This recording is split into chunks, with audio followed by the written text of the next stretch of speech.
Welcome everybody, my name is Marcus, and in this video I will show you simple way how you can add custom made widgets, or how you can make it by yourself.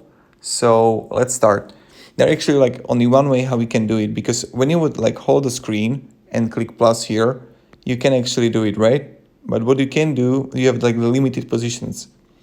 Now, what you want to do is this. Let's find together App Store, and here you want to write WidgetSmith, and this is the app that you need to download and use.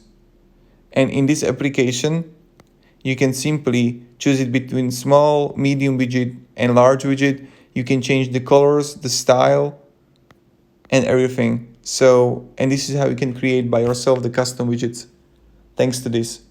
And yeah, thank you very much everybody for watching. If you have any questions, ask me down in the comments. I'll be really happy to help you, and yeah, have a great day and goodbye.